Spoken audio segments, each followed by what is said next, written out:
wa ashabi ajma'in. Rabbi shrah li sadri wa yassir li amri wahlul 'uqdatam min lisani yafqahu qawli. Bismillahirrahmanirrahim. Qul huwallahu ahad, Allahus samad, lam yalid wa lam yulad wa lam yakul lahu kufuwan ahad.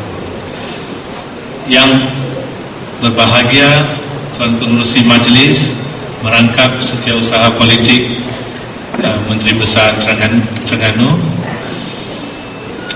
yang saya muliakan Pengarah Kuza Ustaz Ismail Abdul Halim, para alim ulama, sidang barisan panelis penceramah, bapak-bapak, ibu-ibu, para pelajar, tuan-tuan dan puan-puan sekalian. Assalamualaikum warahmatullahi wabarakatuh.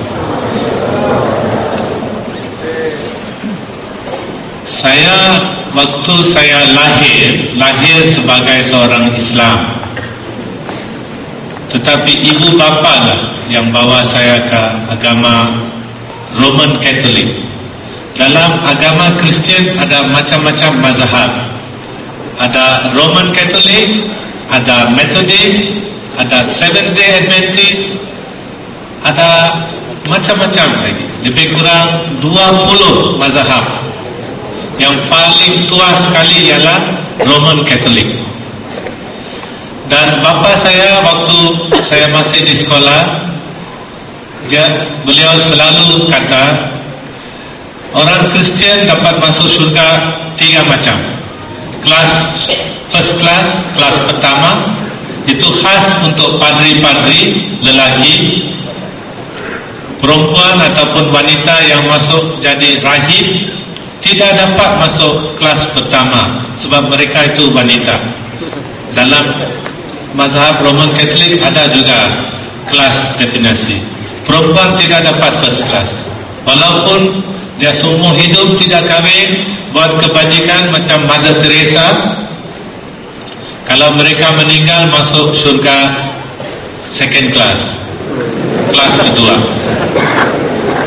Dan ibu bapa yang baik, yang selalu minta ampun dosa dari padri, tidak buat dosa besar-besar, walaupun buat dosa kecil-kecil, tapi bila mereka meninggal, mereka akan masuk kelas ketiga, third class heaven. So dari waktu sekolah sudah diberitahu, diprogram oleh ibu bapa dan keluarga, jangan masuk kelas ketiga. Kelas kedua memang tidak dapat sebab bukan khas untuk wanita. So saya pun pilih satu hari nanti saya akan jadi padri, supaya satu hari bila dapat ampun dosa orang, dapat masuk syurga pertama, kelas pertama, first class. Setiap hari masih dalam sekolah rendah dan sekolah menengah, sebelum pergi sekolah, pergi gereja dulu. Setiap hari setengah jam saya pergi sembahyang di gereja. Bila balik ke sekolah, budak-budak sekolah panggil saya bukan lagi Anthony, Pope, kata dia. Pope itu paus yang ada di Vatican, jauh di Rome. Tapi nama gelaran saya Pope. Termasuklah seorang terkenal di Malaysia. Dia duduk sama di bangku sekolah sama dengan saya, pernah jadi timbalan Perdana Menteri Malaysia. Beliau juga panggil saya Pope. Bila saya habis pelajaran dan masuk ke novitiate untuk jadi padri, saya diberitahu seumur hidup tidak boleh kahwin. Mesti ambil sumpah depan padri-padri besar, seumur hidup tidak boleh kahwin, seumur hidup tidak boleh dapat gaji untuk kerja di dalam gereja, dan juga seumur hidup mesti ikut arahan-arahan dari paus. Sebab paus itu jauh di Vatican. Setiap bishop yang ada di negeri-negeri sini, dia itu wakil paus, mesti ikut arahan, tidak boleh tanya kenapa. Ini 3 sumpahan saya ambil pada tahun 69, dan pada tahun 72 saya dapat ijazah IFS. Itu selepas belajar di Switzerland, di Jerman dan di London, saya dapat ijazah IFS.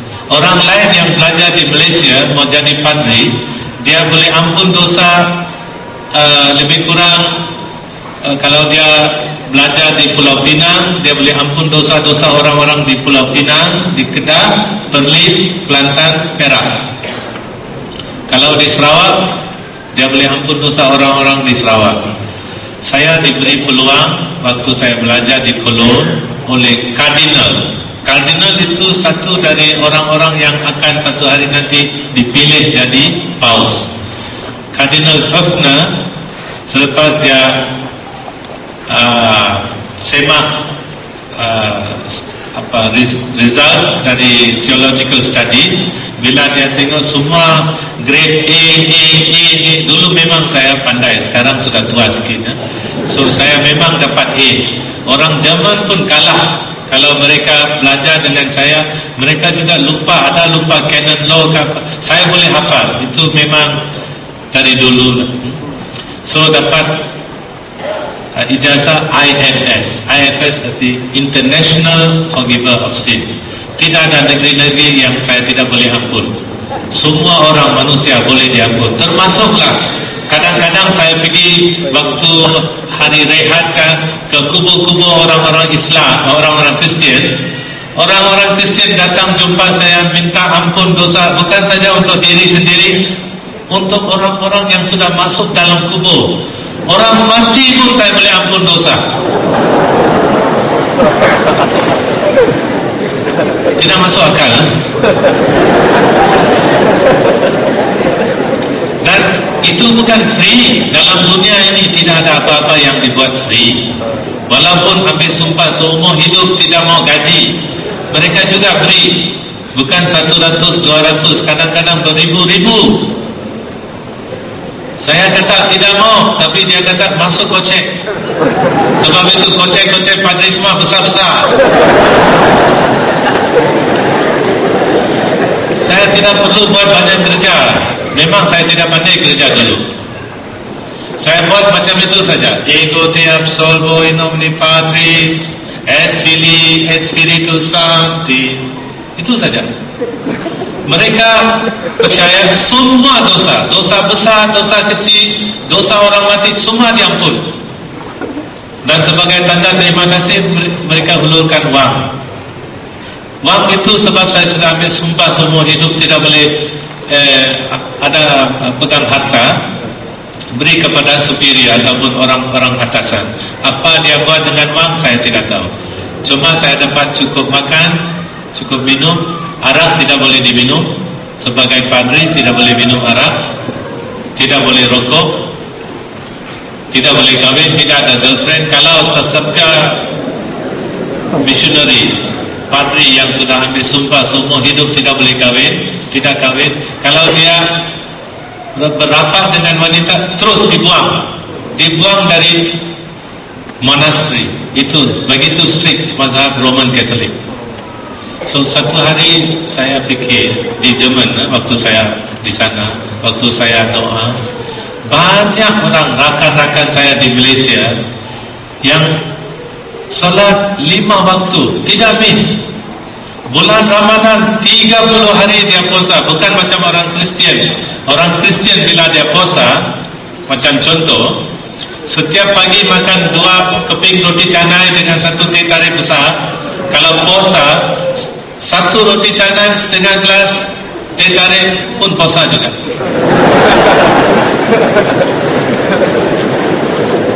Kalau makan tengah hari 2 tapak nasi kerabu kan di sini orang kata.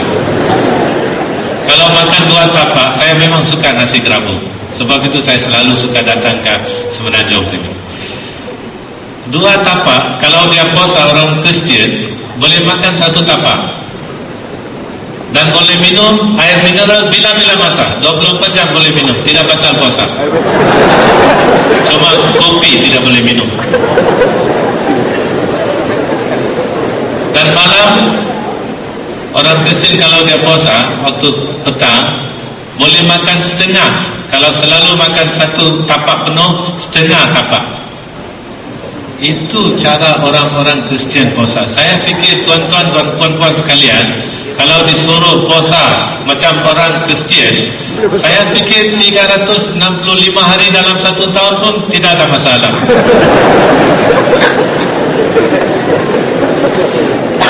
So, saya pun fikir, macam mana Bible kata mereka ini tidak boleh masuk syurga. Kalau banding dengan saya, mereka lebih sembahyang, lebih buat amal ibadah, bayar zakat pun ada, fakir miskin dia beri makan. Sebab saya tahu, saya dulu diam di Bukit Mertajam, rakan-rakan sekampung semua orang-orang Islam yang baik. So bila saya pergi jauh ke Kolot, saya selalu ingat orang-orang ini yang pagi-pagi awal bangun semayang, tapi Bible kata mereka tidak dapat masuk syurga. So saya fikir sebagai IFS, macam mana saya boleh bantu mereka? So saya doa setiap malam.